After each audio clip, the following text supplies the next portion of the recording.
বুড়িগঙ্গা নদী এর উপরেই রয়েছেন পোস্তগোলা ব্রিজ। এই ব্রিজের উপরেই নানা শ্রেণীর মানুষ ঘুরতে আসেন। এই নদীর পানিটা এতটাই নোংরা কারণ এই ঢাকা শহরের সকল ময়লা এই নদীতেই আসেন। এটি এখন একটি পর্যটক কেন্দ্রের মতোই। এখানে রয়েছেন ঐতিহ্যবাহী সারি সারি নৌকা, দেশ বিদেশ থেকেই অনেকে ঘুরতে আসেন। এই এই মামা, এই হায় হায় রে, এই একটু এইভাবে লুকিং গ্লাস দেখে লইতে হয় না, এইভাবে হুট করে ঢুকে দিলে কি হবে ভাই? এই রে আল্লাহ!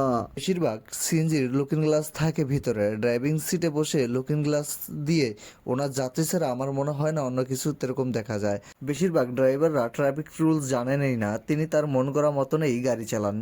হানি ফ্লাইওভারের উপরে উঠতে হলেই গুনতে হয় টোলের টাকা, মোটরসাইকেল এবং সিএনজির।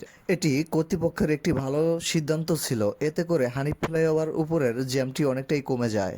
এবং দেখুন ঢাকা শহর এবং প্রত্যেকটা মোড়ে যে কারণে বেশিরভাগ ট্রাফিক জ্যাম লাগে। যেমন এই যে কিছু কিছু বাসের ড্রাইভাররা তাদের মন গড়া মতন যেখানে সেখানে স্টপেজ বাদেই যাত্রী ওঠানামা করেন। পিছনের অন্যান্য গাড়ি এবং অ্যাম্বুলেন্স সহ রোগী তারা জানেনই না সামনে কি কারণে এত জ্যাম রয়েছেন।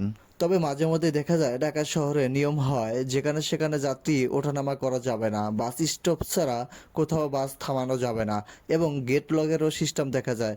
কিন্তু কদিন গেলেই এই সিস্টেম যে কোথায় উড়ে যায় তা আমরা জানি না, আজও আমার অজানা।